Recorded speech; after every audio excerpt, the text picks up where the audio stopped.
تحت عرشه وفي ظل رحمته إنه ولي ذلك ومولاه. الحمد لله رب العالمين والصلاة والسلام على أشرف الأنبياء والمرسلين وعلى آله وأصحابه أجمعين. سبحانك لا علم لنا إلا ما علمتنا إنك أنت العليم الحكيم. Syukur kepada Allah Subhanahu wa taala, sama-sama berdoa mudah-mudahan Allah Taala mengumpulkan kita semua di bawah arasy dari naungan Allah kelak pada hari kiamat. أولا أعرفكم عن نفسي. أنا أخوكم إبراهيم بن محمد حمدية، أسكن في فلسطين في قطاع غزة من منطقة مخيم جباليا. تخرجت من الجامعة الإسلامية من كلية الشريعة والقانون في غزة. Pertamanya saya ingin memperkenalkan diri saya beri nama Muhammad Ibrahim Muhammad Alhamdulillah, berasal daripada semenanjung Gaza, Palestin, daripada daerah Jabaliyah, lepasan Universiti Islam Gaza dalam bidang syariah dan juga perundangan Islam. وكذلك أنا ليس متزوج، وكذلك أسكن في عائلة متواضعة مكونة من 13 أخ وأخ 14 من استشهاد في أثناء المواجهات، وأمي وأبي. Masih seorang bujang dan daripada keluarga besar seramai 15 orang, 13 orang adik-beradik dan seorang ibu, seorang ayah. Dan seorang daripada abang beliau telah pun syahid masa kerana diserang dan dibunuh oleh Zionis. وأولا نحمد الله تعالى على أن أكرمنا بأن جئنا هنا إلى صلاة الفجر وتركنا بيوتنا وتركنا فراشنا، لأن النبي صلى الله عليه وسلم يقول: من صلى البردين دخل الجنة، والبردين هما الفجر والعصر، وأنتم هنا أريدم تصلوا صلاة الفجر، فنسأل الله تعالى أن يجعل لكم الجنة بسلام آمين.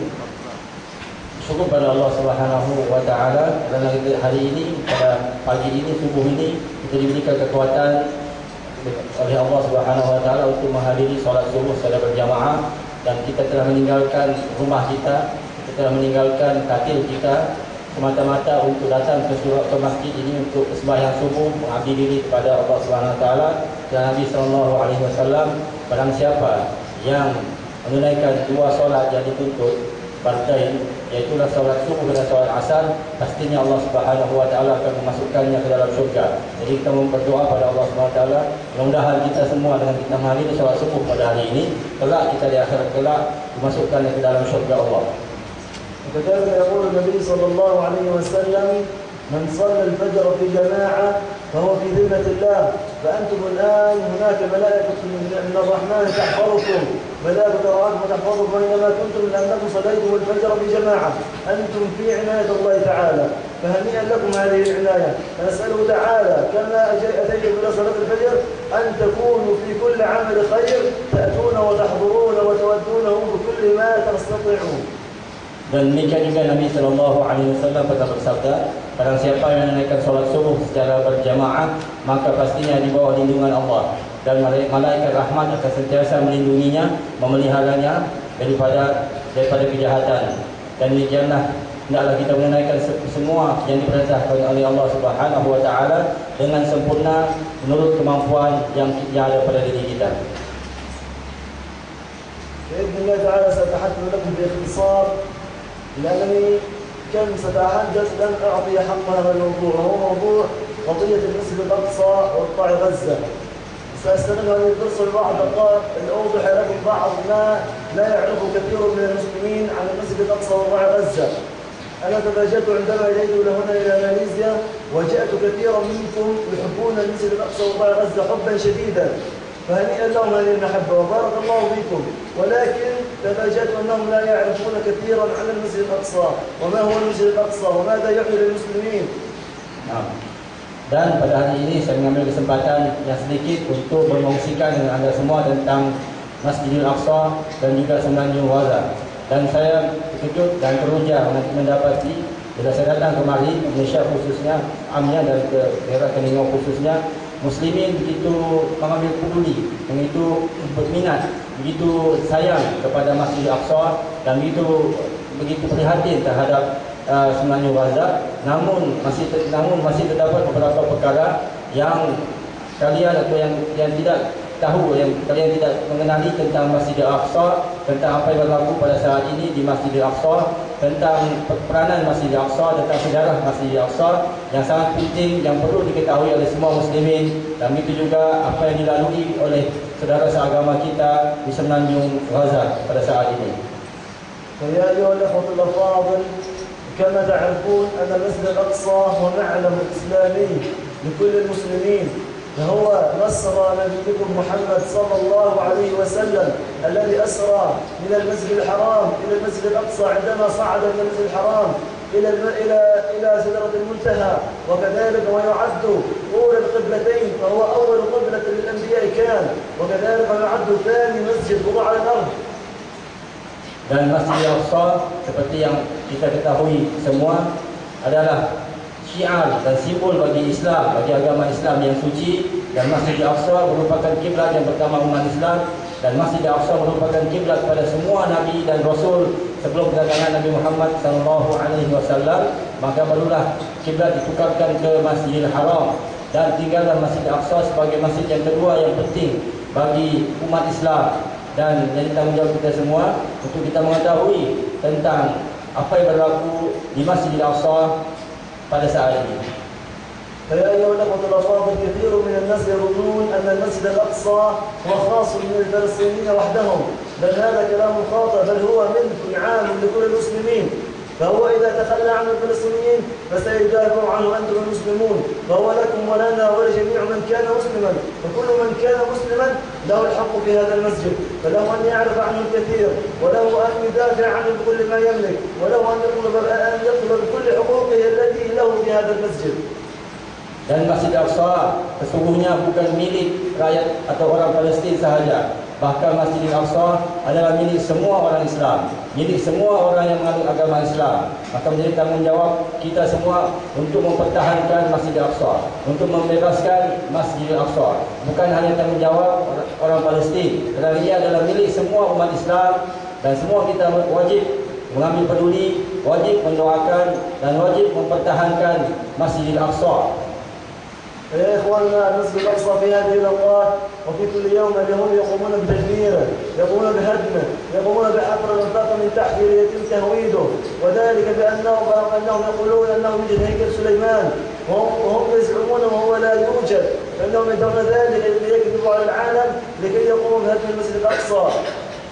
Dan Masjidil Aqsa pada saat ini, pada ketika ini menghadapi ancaman bahaya kerana Yahud berusaha untuk meluntuhkan Masjidil Aqsa dengan menggali parit, dengan menggali terowong di bawah Masjidil Aqsa, kerana mereka atas dakwaan mereka mendakwa bahawa di bawah runtuhan Masjidil Aqsa itu terdapat Haikal Sulaiman yang merupakan rumah peribadatan orang Yahudi, sedangkan sangkaan mereka itu adalah palsu, adalah dusta, adalah bohong. Yahudi membohong seluruh dunia dengan dakwaan yang tersebut, kerana niat mereka yang sebenarnya adalah untuk meruntuhkan Masjidil Aqsa. يا إخواننا، هم يمنعون المسلمين حتى يصلوا فيه الذين يسكنون هناك، فلا يسمحون لأهل المنطقة أن يصلوا في هذا المسجد إلا الذين أعمارهم فوق 40 عاما. وكذلك نحن في قطاع غزة لا نصل المسجد الأقصى ولا نصلي فيه منذ 17 عاما، فأنا لم أزر المسجد الأقصى بتاتا لأن اليهود قد منعونا من زيارته. Dan Yahud pada hari ini menghalang dan menyekat orang-orang Islam daripada memasuki Masjidil Aqsa. Orang Yahudi telah mengenakan syarat hanya orang Islam yang berumur 40 tahun ke atas sahaja yang boleh memasuki dan bersembahyang di Masjidil Aqsa. Sementara muslimin yang lain di bawah umur 40 tahun dilarang sama sekali memasuki Masjid Aqsa. Dan kami di Semenanjung Gaza juga dilarang dan dihalang, dinafikan hak kami untuk menziarahi dan memasuki Masjid Aqsa selama 17 tahun yang lalu. Dan Imam Ibrahim sendiri semenjak beliau dilahirkan sehingga hari ini tidak pernah menjejaki kaki, tidak pernah pun memasuki Masjid Aqsa, kerana penduduk kota Gaza dilarang sama sekali. Penduduk kota Gaza dilarang sama sekali meninggalkan Gaza, keluar daripada Gaza untuk menuju ke Masjid Aqsa dan untuk masuk ke Masjid Aqsa. فيا إخواننا المسجد الأقصى في هذه الأوقات يستصرخ وينادي ويدعو كل من كان مسلما من كان بقلبه ذرة من الإيمان أن دافعوا عن المسجد الأقصى، أن احموه، أن خذوه من الأعداء اليهود لأنه هو للمسلمين وليس لهم. Dan Masjidil Aqsa pada hari ini seolah-olah melintih, seolah-olah mengadu, seolah-olah meminta-minta kepada umat Islam untuk membebaskan Masjidil Aqsa daripada cengkaman dan daripada cengkaman Yahudi. Maka menjadi tanggungjawab kita semua untuk menyumbang dan untuk berusaha apa-apa cara sekalipun dengan doa dan sebagainya untuk sebagai usaha kita untuk membebaskan dan Masjidil Aqsa daripada cengkaman Yahudi. فيجب علينا أيها الأخوة الأفاضل أن ندافع عن هذا المسجد، هذا مسجدنا المبارك المقدس بكل ما نستطيع، إما بالدعاء ندعو له في صلاتنا، في قيامنا، في سجودنا، في كل مكان تستطيعون أن يحرر الله هذا المسجد، وكذلك ندافع عنه بالمال وبالنفس بأن نربي أولادنا على حب هذه المسجد وأن ندرس المسجد الأقصى ونتعلم عنه ونبحث عنه ونكون نعرف ماذا يحصل به كل يوم. Dan menjadi tanggungjawab kita semua pada hari ini, semua muslimin di seluruh dunia, sekurang-kurangnya berdoa kepada Allah SWT pada setiap kali solat, setiap kali kita mendirikan solat, dan berdoa kepada Allah agar Allah SWT akan membebaskan Masjidil Aqsa suatu hari daripada cengkaman dan penguasaan Yahudi. Dan menjadi tanggungjawab kita semua untuk mengetahui perkara sebenar yang berlaku di Masjidil Aqsa saat ini, dan menjadi tanggungjawab kita juga bersama untuk mengajarkan anak-anak kita tentang sejarah Masjidil Aqsa, tentang tanggungjawab kita terhadap Masjidil Aqsa, rasa cinta kepada Masjidil Aqsa, dan berusaha untuk membebaskan Masjidil Aqsa suatu hari nanti dengan mendoakan agar Allah memberikan kita kekuatan untuk membebaskan Masjidil Aqsa, dan kita doakan agar mereka yang berada di Palestin akan diberikan kekuatan untuk membebaskan Masjidil Aqsa pada suatu hari nanti. يا إخوانا بالنسبة لقطاع غزة وما يعاني في هذه الأوقات وفي كل يوم وفي كل شهر وفي كل عام، قطاع غزة يا إخواننا الآن كما تعرفون أن قطاع غزة على مر العصور عانى شديدا من الحروب والمعارك والاجتياحات، إما قصف بالطائرات وإما قصف بالدبابات وإما قصف بالزوارق الحربية. فلذلك قطاع غزة لا يوجد بيت إلا أن تجد فيه إما شهيدا وإما أسيرا وإما جريحا وإما بيت قد أهدم وإما عائلة كاملة قد دمرت. فقطاع غزة لا يوجد فيه مكان إلا وقد عانى، لا يوجد فيه شخص إلا وإما مات إليه صاحب أو قريب أو أب أو أخ أو أم. Dan sebaliknya bagi sebenarnya tanah Gaza pada saat ini semenjak sekian tahun, hampir setiap bulan, setiap minggu, setiap hari terdedah dengan ancaman dan serangan daripada Yahudi, sama ada melalui jet-jet pejuang yang melepaskan bom ataupun mengebom kota Gaza, atau juga melalui atau juga dengan laluan darat dengan serangan menggunakan kereta kebal, atau juga serangan dari laut menggunakan kapal-kapal perang yang ditujukan kepada rumah-rumah dan penduduk kota Gaza. Dan pada hari ini hampir setiap rumah di Gaza menghadapi kesulitan dan juga mengadu kesukaran dan penderitaan, kerana hampir di setiap rumah ada sahaja mereka yang syahid, yang terbunuh dan terkorban kerana di atas serangan dan keganasan Yahudi, atau mereka yang kehilangan ibu dan kehilangan tonggak keluarga, yang mana bapa mereka ditangkap dan dipenjarakan oleh Yahudi, atau mereka yang cedera dan cacat seumur hidup kesan daripada serangan jahat Yahudi. Dan demikianlah penderitaan keluarga di Gaza akibat daripada serangan Yahudi, dan mereka tidak pernah putus daripada ancaman, bahaya dan serangan ganas daripada pihak Yahudi.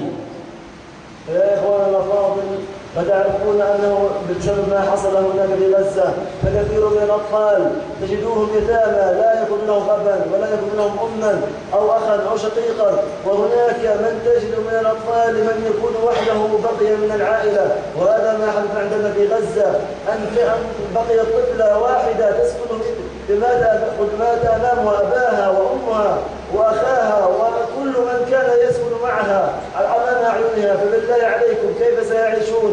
إذا لم يجدوا من يأواهم ومن يرعاهم لكي يضغطوا على هذه الجراح ولكي يصبروا ولكي يحسوا أن هناك من يهتم بهم. Dan demikianlah halnya berlaku ke atas anak-anak di kota Gaza. Hampir kebanyakan daripada anak-anak di kota Gaza yang kehilangan keluarga. Ada di antara mereka yang kehilangan ibu, kehilangan bapa, kehilangan adik-beradik yang lain. Demi Allah, terdapat di sana ramai anak-anak yang hidup sebatang kara kerana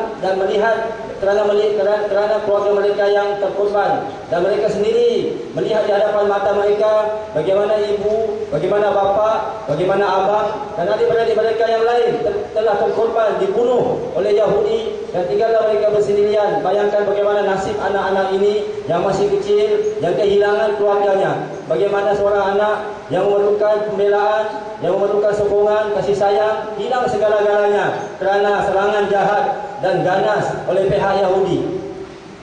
يا إخواننا، الحروب التي مرت على قطاع غزة خلفت كثيرا من الجرحى والمرضى والمصابين، ولأن قطاع غزة يعاني من أزمة الأدوية التي لا توجد في قطاع غزة ومن عدم إمكانية العلاج في قطاع غزة، فهناك كثير من الحالات يموتون يوميا على أسرارهم التي هم يعانون عليها بسبب عدم توفر هذه الأدوية، فهم بحاجة إلى من يقف معهم، إلى من يدعمهم بالدعاء وبالمال وبكل ما يملكون، لأنهم بحاجة إلى من يقف معهم.